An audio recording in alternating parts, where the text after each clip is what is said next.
26 सितंबर 2022 यह वह दिन था जब केरला की पुलिस एक 52 वर्षीय पद्मा नाम की औरत को ढूंढ रही थी। अब पद्मा को ढूंढते ढूंढते केरला की पुलिस एक ऐसे केस का खुलासा कर देती है जो कि उनके सोच से काफी परे था और ये केस डार्क मैजिक से रिलेटेड था, यानी कि काला जादू।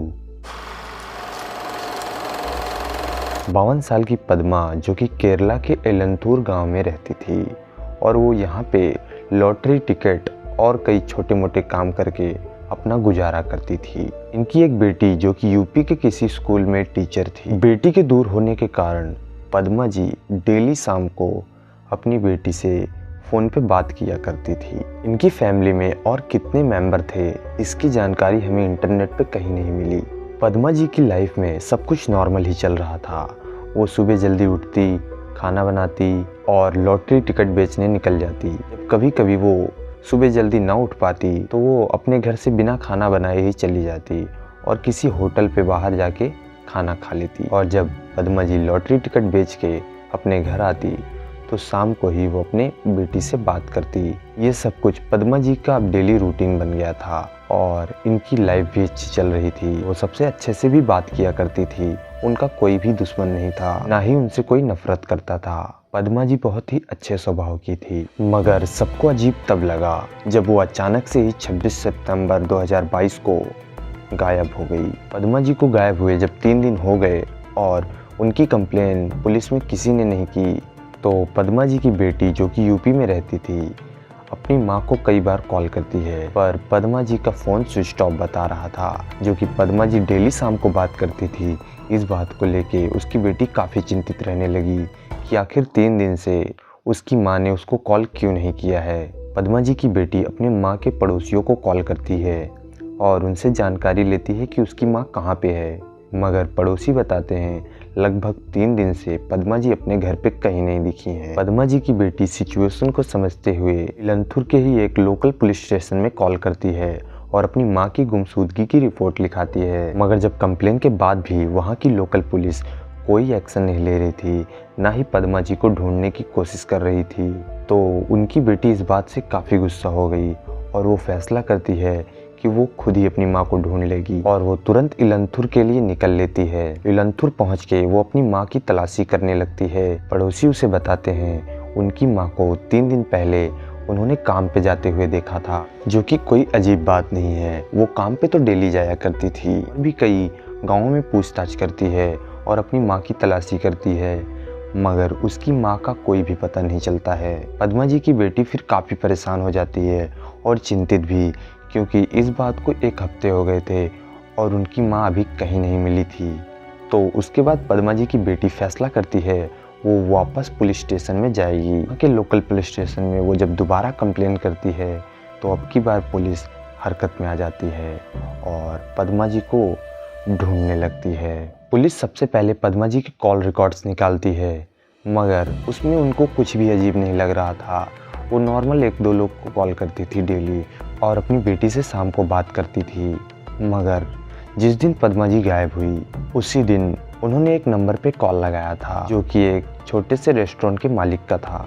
उसका नाम सफ़ी राशिद था। सफ़ी राशिद के होटल के लिए पुलिस तुरंत निकल लेती है और जब पुलिस होटल पे पहुंचती है तो पुलिस के साथ बड़ी अजीब चीज़ होती है, क्योंकि सफ़ी पुलिस को देखते ही काफ़ी डर जाता है और पुलिस को देखते ही भागने लगता है, जिस बात से पुलिस का शक यकीन में बदल जाता है कि हो ना हो पद्मा जी को गायब करने में इसी का हाथ है। इसलिए पुलिस सफ़ी को पकड़ के पुलिस स्टेशन ले आती है और वहाँ पे सफ़ी से पूछताछ करती है।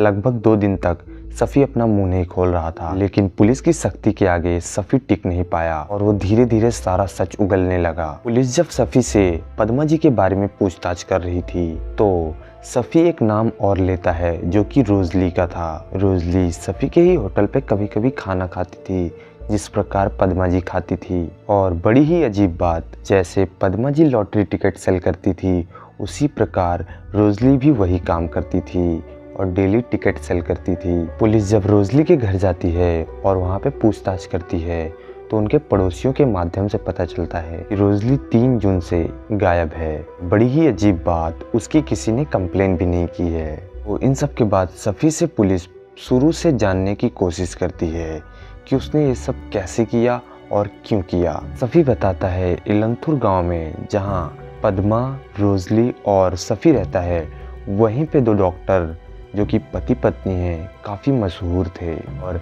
हैरानी की बात ये दोनों ही डॉक्टर थे। इनका नाम इलंथुर के आसपास भी काफ़ी चर्चित था। इनके पास सभी लोग दवाइयाँ लेने आते थे, मगर लॉकडाउन के बाद काफ़ी कंपटीशन बढ़ गया, जिसके कारण उनका बिजनेस नहीं चल रहा था। उसी समय उनकी मुलाकात सफ़ी से होती है। सफ़ी बताता है उनकी सारी समस्याओं का समाधान उसके पास है और वो बताता है तुम्हारा बिजनेस भी चलने लगेगा, बस उसे एक काला जादू करना होगा। डॉक्टर भी पहले खुश होते हैं कि सिर्फ एक काला जादू की वजह से उनका बिजनेस चलने लगेगा, ये तो काफ़ी नॉर्मल बात है। मगर सफ़ी बताता है इस काले जादू में एक औरत की बलि देनी होगी। सफ़ी की ये बात सुन के डॉक्टर के कान खड़े हो जाते हैं, मगर फिर भी सफ़ी उनको किसी तरह कन्विंस कर लेता है। चौंका देने वाली बात ये थी कि वो दोनों ही डॉक्टर MBBS डॉक्टर थे। इतने पढ़े लिखे होने के बाद भी वो सफ़ी की अंधविश्वास वाली बातों में आ जाते हैं। डॉक्टर सफ़ी से कहते हैं वो एक औरत को कहाँ से लाएंगे। सफ़ी उनसे कहता है उन्हें किसी भी चीज़ की चिंता करने की ज़रूरत नहीं है, वो सारी चीज़ों का इंतज़ाम कर लेगा, बस उसे पैसे दे दें। इसके बाद वो डॉक्टर से काफ़ी मोटी रकम लेता है और सफ़ी अपने घर आ जाता है। बस उसे एक शिकार की तलाश थी और सही समय की। कुछ दिन बाद 6 जून को सफ़ी को इस दिन सही मौका मिल जाता है। रोजली उसके होटल पे खाना खाने आई थी। रोजली से सफ़ी कहता है कि उसे वो 10 लाख रुपए देगा, बस उसे एक छोटा सा काम करना है। रोजली उससे पूछती है ऐसा क्या काम है जिसके लिए तुम मुझे 10 लाख रुपए दोगे। सफ़ी कहता है बस उसे 18+ अडल्ट वीडियो में आना है, जिसके बाद वो उसे 10 लाख रुपए देगा। अब रोजली जैसे मिडिल क्लास औरत के लिए 10 लाख कोई छोटी रकम नहीं थी, इसलिए रोजली भी हाँ कर देती है। उसी दिन की शाम को रोजली को लेके सफ़ी डॉक्टर्स के घर पे जाता है और वहाँ पे जाने के बाद रोजली को बेड पे लिटा दिया जाता है और उसके दोनों हाथ बांध दिए जाते हैं। अभी तक तो रोजली सोच रही थी ये सब किसी वीडियो का ही पार्ट है। सफ़ी अपने काले जादू की प्रक्रिया शुरू करता है और मंत्र पढ़ने लगता है। जब सफ़ी मंत्र पढ़ ही रहा था तो सफ़ी डॉक्टर से कहता है अब इसका गला काट दो। रोजली इस बात को सुन के काफ़ी हलचल करने लगती है, मगर डॉक्टर तुरंत ही चाकू लेके रोजली का गला काट देता है। सफ़ी डॉक्टर से एक बात बोलता है जो कि उसने पहले नहीं बताई थी।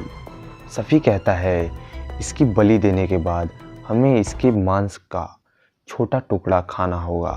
डॉक्टर पहले इस चीज़ को इनकार कर रहे थे, मगर सफ़ी के कई बार कहने से डॉक्टर इस चीज़ के लिए भी मान जाते हैं और रोजली के छोटे टुकड़े करके उसका एक एक टुकड़ा तीनों लोग खा लेते हैं। रोजली को घर के ही पीछे गाड़ देते हैं। इन सब के बाद डॉक्टर सोचे थे उनका बिजनेस काफ़ी अच्छा चलने लगेगा और उनके पास काफ़ी पैसे भी आने लगेंगे, मगर ऐसा कुछ भी नहीं होता है।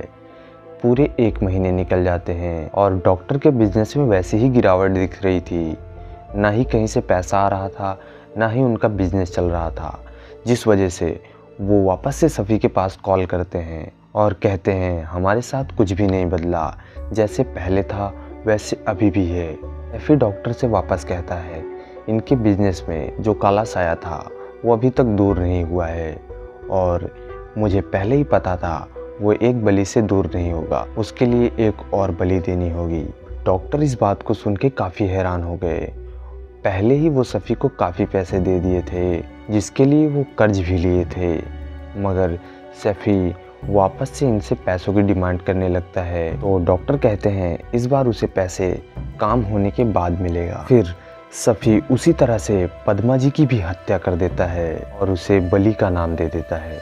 पुलिस सफ़ी का तो बयान ले ली थी, मगर वो 2 फेमस डॉक्टर को बुलाती है और पुलिस जब इन सभी बातों को डॉक्टर के आगे रखती है और उनसे पूछताछ करती है तो वो बिना किसी झिझक के इस बात को कबूल कर लेते हैं कि ये 2 हत्याएं उन्हीं ने सफ़ी के साथ मिलके की है।